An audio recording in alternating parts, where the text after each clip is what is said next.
लीजिए सुनिए मुंशी प्रेमचंद के लिखे कथा संग्रह मानसरोवर 6 की कहानी लाग डांट, मेरी यानी समीर गोस्वामी की आवाज में। जोखू भगत और बेचन चौधरी में 3 पीढ़ियों से अदावत चली आती थी। कुछ डाड़ मेड़ का झगड़ा था। उनके परदादों में कई बार खून खच्चर हुआ। बापों के समय से मुकदमेबाजी शुरू हुई। दोनों कई बार हाईकोर्ट तक गए। लड़कों के समय में संग्राम की भीषणता और भी बढ़ी, यहां तक कि दोनों ही अशक्त हो गए। पहले दोनों इसी गांव में आधे आधे के हिस्सेदार थे। अब उनके पास उस झगड़ने वाले खेत को छोड़कर 1 अंगुल जमीन न थी। भूमि गई, धन गया, मान मर्यादा गई, लेकिन वो विवाद ज्यों का त्यों बना रहा। हाईकोर्ट के धुरंधर नीतिज्ञ एक मामूली सा झगड़ा तय न कर सके। इन दोनों सज्जनों ने गांव को 2 विरोधी दलों में विभक्त कर दिया था। एक दल की भंग बूटी चौधरी के द्वार पर छनती, तो दूसरे दल के चरस गांजे के दम भगत के द्वार पर लगते थे। स्त्रियों और बालकों के भी 2 दल हो गए थे। यहां तक कि दोनों सज्जनों के सामाजिक और धार्मिक विचारों में भी विभाजक रेखा खिंची हुई थी। चौधरी कपड़े पहने सत्तू खा लेते और भगत को ढोंगी कहते। भगत बिना कपड़े उतारे पानी भी न पीते और चौधरी को भ्रष्ट बतलाते। भगत सनातन धर्मी बने तो चौधरी ने आर्य समाज का आश्रय लिया। जिस बजाज पंसारी या कुंजड़े से चौधरी सौदे लेते, उसकी ओर भगत जी ताकना भी पाप समझते थे। और भगत जी की हलवाई की मिठाइयां, उनके ग्वाले का दूध और तेली का तेल चौधरी के लिए त्याज्य थे। यहां तक कि उनके आरोग्यता के सिद्धांतों में भी भिन्नता थी। भगत जी वैद्यक के कायल थे, चौधरी यूनानी प्रथा के मानने वाले। दोनों चाहे रोग से मर जाते, पर अपने सिद्धांतों को न तोड़ते। जब देश में राजनीतिक आंदोलन शुरू हुआ तो उसकी भनक उस गांव में आ पहुंची। चौधरी ने आंदोलन का पक्ष लिया, भगत उनके विपक्षी हो गए। एक सज्जन ने आकर गांव में किसान सभा खोली। चौधरी उसमें शरीक हुए। भगत अलग रहे। जागृति और बढ़ी। स्वराज्य की चर्चा होने लगी। चौधरी स्वराज्यवादी हो गए। भगत ने राजभक्ति का पक्ष लिया। चौधरी का घर स्वराज्यवादियों का अड्डा हो गया। भगत का घर राजभक्तों का क्लब बन गया। चौधरी जनता में स्वराज्यवाद का प्रचार करने लगे। मित्रों, स्वराज्य का अर्थ है अपना राज। अपने देश में अपना राज हो वो अच्छा है कि किसी दूसरे का राज हो वो अच्छा? जनता ने कहा अपना राज हो वो अच्छा है। चौधरी, तो ये स्वराज्य कैसे मिलेगा? आत्मबल से, पुरुषार्थ से, मेल से। एक दूसरे से द्वेष करना छोड़ दो। अपने झगड़े आप मिलकर निपटा लो। एक शंका, आप तो नित्य अदालत में खड़े रहते हैं। चौधरी, हां, पर आज से अदालत जाऊं तो मुझे गौ हत्या का पाप लगे। तुम्हें चाहिए कि तुम अपनी गाढ़ी कमाई अपने बाल बच्चों को खिलाओ और बचे तो परोपकार में लगाओ। वकील मुख्तारों की जेब क्यों भरते हो? थानेदार को घूस क्यों देते हो? अमलों की चिरौरी क्यों करते हो? पहले हमारे लड़के अपने धर्म की शिक्षा पाते थे। वो सदाचारी त्यागी पुरुषार्थी बनते थे। अब वो विदेशी मदरसों में पढ़कर चाकरी करते हैं, घूस खाते हैं, शौक करते हैं, अपने देवताओं और पितरों की निंदा करते हैं, सिगरेट पीते हैं, साल बनाते हैं और हाकिमों की गोड़धरिया करते हैं। क्या ये हमारा कर्तव्य नहीं है कि हम अपने बालकों को धर्मानुसार शिक्षा दें? जनता, चंदा करके पाठशाला खोलनी चाहिए। चौधरी, हम पहले मदरा का छूना पाप समझते थे। अब गांव गांव और गली गली में मदरा की दुकानें हैं। हम अपनी गाढ़ी कमाई के करोड़ों रुपए गांजे शराब में उड़ा देते हैं। जनता, जो दारू भांग पिए उसे डांड लगाना चाहिए। चौधरी, हमारे दादा बाबा छोटे बड़े सब गाढ़ा गजी पहनते थे। हमारी दादियां नानियां चरखा काता करती थी। सब धन देश में रहता था। हमारे जुलाहे भाई चैन की वंशी बजाते थे। अब हम विदेश के बने हुए महीन रंगीन कपड़ों पर जान देते हैं। इस तरह दूसरे देश वाले हमारा धन ढोले जाते हैं। बेचारे जुलाहे कंगाल हो गए। क्या हमारा यही धर्म है कि अपने भाइयों की थाली छीन कर दूसरों के सामने रखते? जनता, गाढ़ा कहीं मिलता ही नहीं। चौधरी, अपने घर का बना हुआ गाढ़ा पहनो, अदालतों को त्यागो, नशेबाजी छोड़ो, अपने लड़कों को धर्म कर्म सिखाओ, मेल से रहो, बस यही स्वराज्य है। जो लोग कहते हैं कि स्वराज्य के लिए खून की नदी बहेगी, वे पागल हैं। उनकी बातों पर ध्यान मत दो। जनता ये बातें चाव से सुनती थी। दिनों दिन श्रोताओं की संख्या बढ़ती जाती थी। चौधरी सबके श्रद्धाभाजन बन गए। भगत जी भी राजभक्ति का उपदेश करने लगे। भाइयों, राजा का काम राज करना और प्रजा का काम उसकी आज्ञा का पालन करना है। इसी को राजभक्ति कहते हैं और हमारे धार्मिक ग्रंथों में हमें इसी राजभक्ति की शिक्षा दी गई है। राजा ईश्वर का प्रतिनिधि है। उसकी आज्ञा के विरुद्ध चलना महान पातक है। राजविमुख प्राणी नरक का भागी होता है। एक शंका, राजा को भी तो अपने धर्म का पालन करना चाहिए। दूसरी शंका, हमारे राजा तो नाम के हैं, असली राजा तो विलायत के बनिए महाजन हैं। तीसरी शंका, बनिए धन कमाना जानते हैं, राज करना क्या जाने। भगत, लोग तुम्हें शिक्षा देते हैं कि अदालतों में मत जाओ, पंचायतों में मुकदमे ले जाओ, लेकिन ऐसे पंच कहाँ हैं जो सच्चा न्याय करें, दूध का दूध और पानी का पानी कर दें। यहां मुंह देखी बातें होंगी। जिनका कुछ दबाव है उनकी जीत होगी, जिनका कुछ दबाव नहीं है वे बेचारे मारे जाएंगे। अदालतों में सब कार्रवाई कानून पर होती है। वहां छोटे बड़े सब बराबर है। शेर बकरी एक घाट पर पानी पीते हैं। दूसरी शंका, अदालतों का न्याय कहने ही को है। जिसके पास बने हुए गवाह और दांव पैंच खेले हुए वकील होते हैं उसी की जीत होती है। झूठे सच्चे की परख कौन करता है? हां, हैरानी अलबत्ता होती है। भगत, कहा जाता है कि विदेशी चीजों का व्यवहार मत करो। ये गरीबों के साथ घोर अन्याय है। हमको बाजार में जो चीज सस्ती और अच्छी मिले वो लेनी चाहिए, चाहे स्वदेशी हो या विदेशी। हमारा पैसा सैंत में नहीं आता है कि उसे रद्दी भद्दी स्वदेशी चीजों पर फेंकें। एक शंका, अपने देश में तो रहता है, दूसरों के हाथ में तो नहीं जाता। दूसरी शंका, अपने घर में अच्छा खाना न मिले तो क्या विजातियों के घर का अच्छा भोजन खाने लगेंगे? भगत, लोग कहते हैं लड़कों को सरकारी मदरसों में मत भेजो।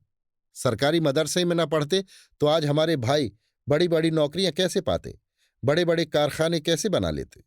बिना नई विद्या पढ़े अब संसार में निबाह नहीं हो सकता। पुरानी विद्या पढ़कर पत्रा देखने और कथा बाँचने के सिवाय और क्या आता है? राजकाज क्या पट्टी पोथी बाँचने वाले लोग करेंगे? एक शंका, हमें राजकाज न चाहिए।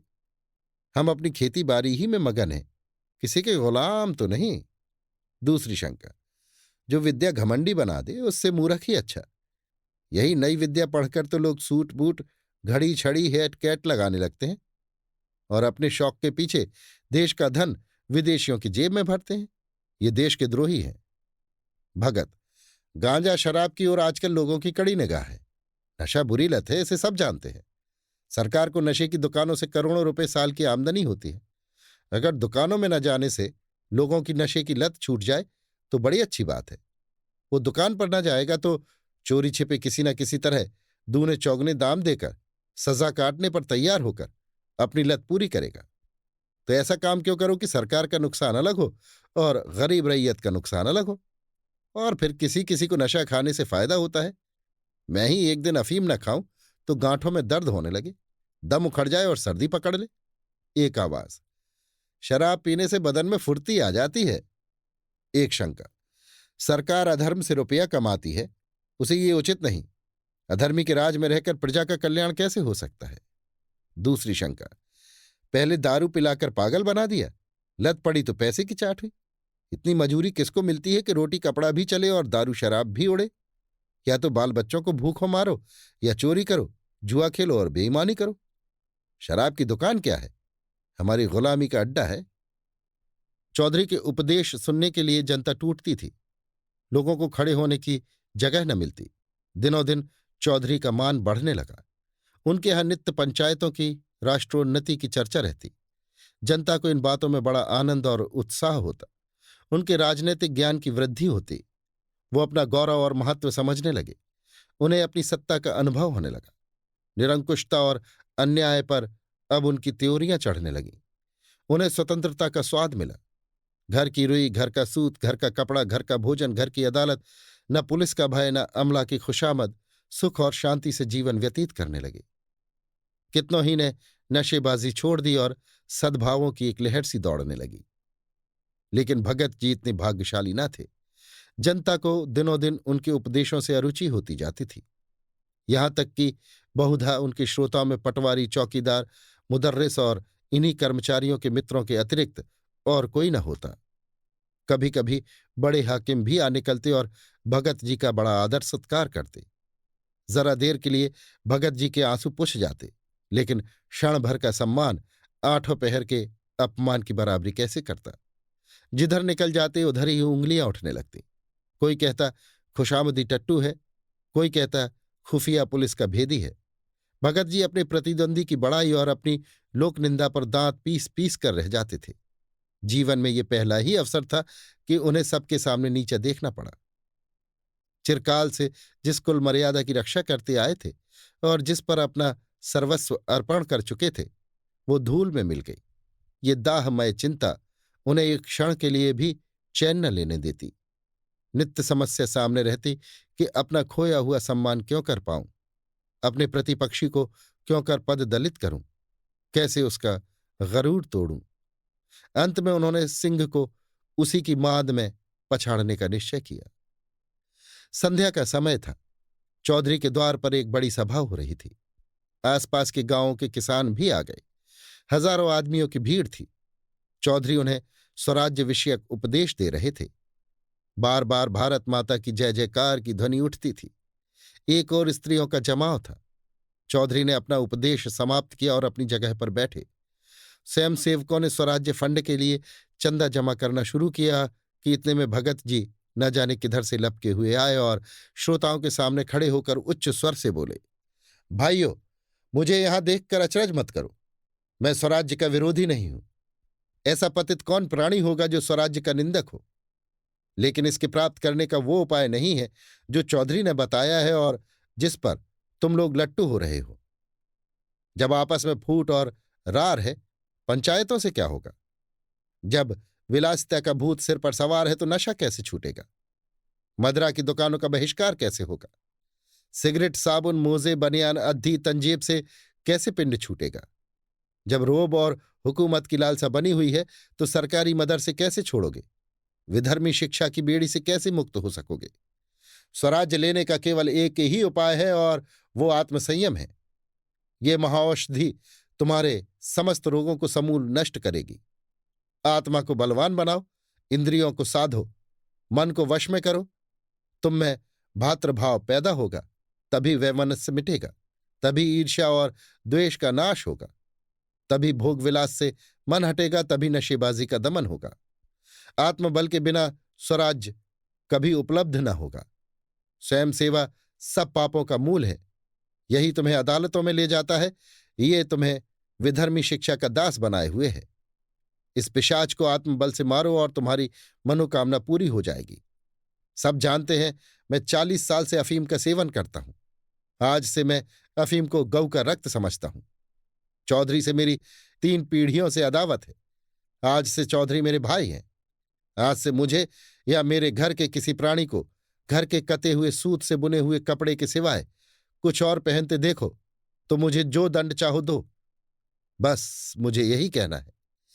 परमात्मा हम सबकी इच्छा पूरी करे। ये कहकर भगत जी घर की ओर चले कि चौधरी दौड़कर उनके गले से लिपट गए। 3 पुश्तों की अदावत एक क्षण में शांत हो गई। उस दिन से चौधरी और भगत साथ साथ स्वराज्य का उपदेश करने लगे। उनमें गाढ़ी मित्रता हो गई और ये निश्चय करना कठिन था कि दोनों में जनता किसका अधिक सम्मान करती है। प्रतिद्वंदिता वो चिंगारी थी जिसने दोनों पुरुषों के हृदय दीपक को प्रकाशित कर दिया था। अभी आप सुन रहे थे मुंशी प्रेमचंद के लिखे कथा संग्रह मानसरोवर 6 की कहानी लाग डांट, मेरी यानी समीर गोस्वामी की आवाज में।